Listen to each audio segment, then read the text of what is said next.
Сәлем достар, сіздермен бірге Құндыз. Біздер сопротивление бөлімін ары қарата жалғастырамыз.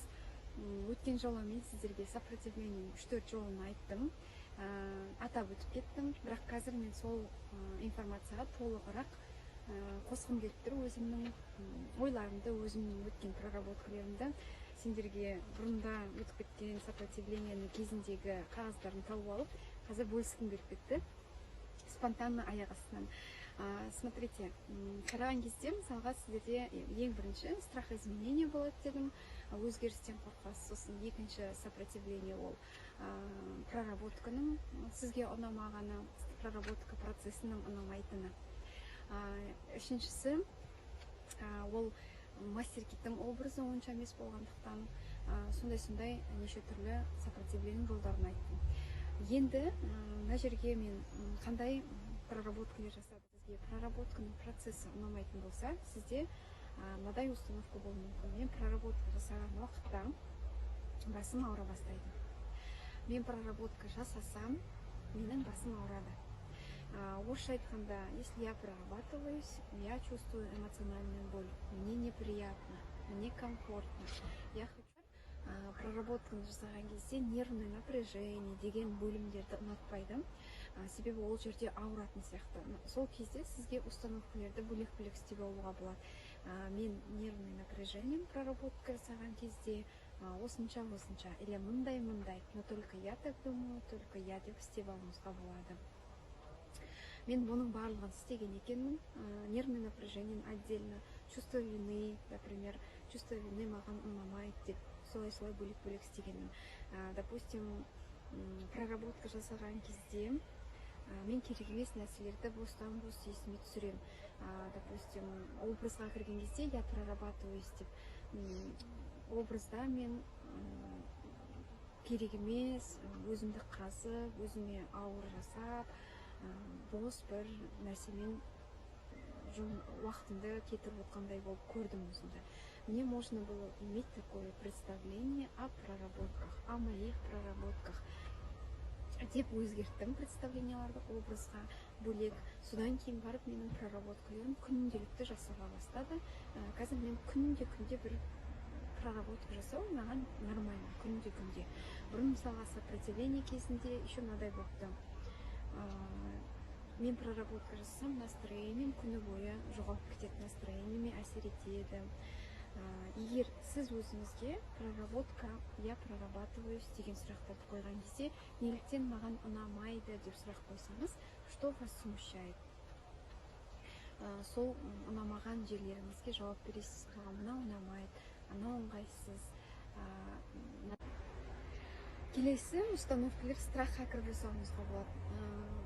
Страх, что мне станет плохо. Да, проработканы істеп, маған өзіме қасері тиіп кетуі мүмкін. Маған қасері тиіп кетуі мүмкін. Мен өзіме зиян жасап алуым мүмкінмін деген страхтар болса, страхқа кіріп істейсіз. Образды қарасаңыз, я прорабатываюсь деп. Мен өзім мусорды қазып жүрген адамды көрдім, да? И сол мусорды жинап, анаған жинап, аула жинап жүрген сияқты сондай нәрселерді көрдім. И бұл образ маған керек болды деген кезде, сол баяғы самооценка шығады. Например, мен бәрін жинаймын, кезінде өзім емес, өзімнің жаңағы ата-анам, өзімнің ата-тегім жинап қойған керек емес программалар, бойымда толып тұрған программа установкаларымды мен ғана тазартып жинаватырмын. Қандай кереметпін, олар аяқта жүріп бәрін көріп тұр, мен чисто плотныймын, мен чистюлямын, мен деген героймын. Сол үшін мен бәрін сөйтіп жинаймын. Сол сезімді сезіну үшін, мен молодец сезіну үшін, сондай қылтып, проработканы қиын қылтып, өзімді герой қылтып істеп қойған екенмін. Сон кейін маған не надо быть героем, сондай чисто плотный деп мақтасын, или молодец, өзінің тегін тазалап жатыр деп жұрт мақтасын, или өзімнің жақындарым мақтасын деп істеудің қажеті жоқ. Это было только менің программам, это было только моя установка, мои программы, мои убеждения деп жүрген сайын мен күнделікті проработкаға герой сияқты кіріп шықпай, жай ғана обычный адам болып кіріп шығып, өзім үшін кейбір сфералардан тазартып, соларды проработка жасап, сұмдық жаңағы ответственность, жауапкершілікті өзіме тартпай, өзім үшін ғана істейтін болып шықтым сопротивлениядан. Келесі тағы да не болуы мүмкін? Мастер Киттің образын қарадық. Мастер Китке обида болуы мүмкін, да? Келесі сопротивление сонда болуы мүмкін. Мысалға, мен сіздерге айттым, страх изменения мен Мастер Киттің образын жөндеп алсаңыздар, проработка жасап алсаңыздар жақсы болады. Неге? Себебі адам ең бірінші Мастер Кит сатып алған кезде, сондай бір темалармен айналысып бастаған кезде күшті нәтижелер көре бастайды. Күшті нәтижені көре бастағаннан кейін адамдарға айтады, мысалға, мен мынаны істедім, сосын мындай ақша келді, мен мынаны істедім, мындай көтерілді, жұмыстар мындай болды, үйде мындай болды, мамаммен отношения мындай болды, күйеуіммен отношения осындай болды, балаларым ауруды қойды, үйтті сөйтті. Бірақ көп адамдар былай айтуы мүмкін: шынымен де қалай сенің өміріңе Мастер Кит кірді, содан сен адам болдың.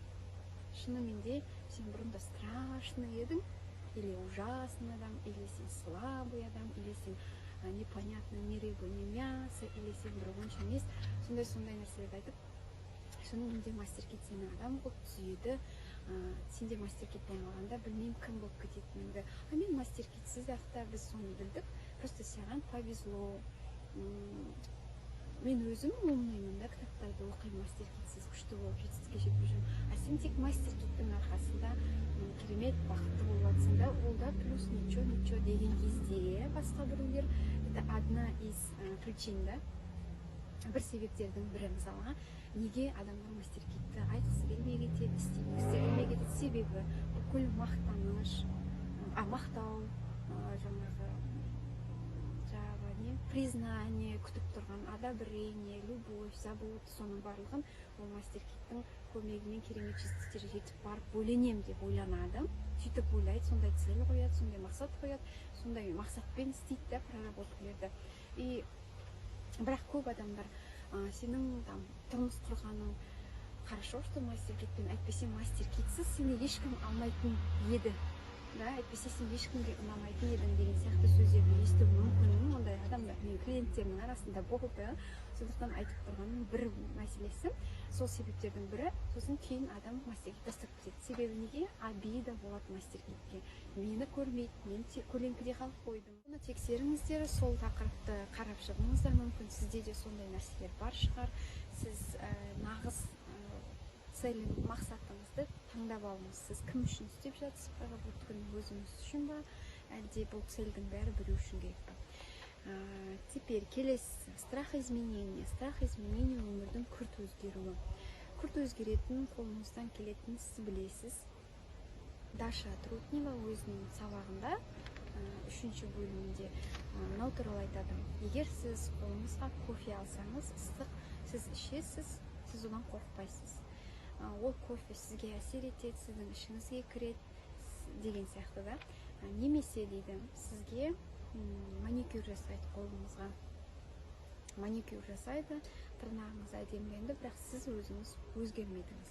Сол сияқты Мастер Кит келіп сізге бір көмегін тигізеді, сіздің өміріңіз жан-жағыңыздан өзіңіз де өзгеріп, сырт келбетіңіз, денеңіз, денсаулығыңыз, ақша жағыңыз, барлығы айналаңыздағы адамдардың бәрі өзгере бастайды. Бірақ именно өзіңіз, ішіңіз, жаныңыз, сіздің тұлғаңыз, былайша айтқан кезде ішіңіздегі нағыз өзіңіздің уникальный жаңағы сіз болып тұрған бөлігіңіз өзгермейді деген ғой. Сол ойды сіз өзіңізге жеткізу керексіз. Сол кезде сізде страх изменения деген бөлек тренажерға кіріп істеген кезде сондай эйфориямен, сондай инсайтпен шыққаныңыз жөн.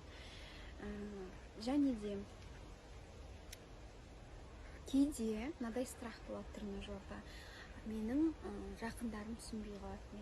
Менің егер мен жаңағы цельдерді, мақсаттарды қуып, желанияларымды ашып, соларды істеп, өзімді өзім ойлап, өзімнің өмірімді реттеп, бөлек-бөлек қалаған қалауларымның артында кетіп қалатын болсам, онда менің анам айналып қалады, әкем айналып қалады, інім түсінбей қалады деген сияқты бір жаңағы кто-то пострадает деген страх болуы мүмкін. Страх, что кто-то пострадает. Соны реттеп алып тастаңыз. Ол да сопротивлениені кәдімгідей кедергі қылады. Сізге күнделікті проработканы жасатқызбайтын болады.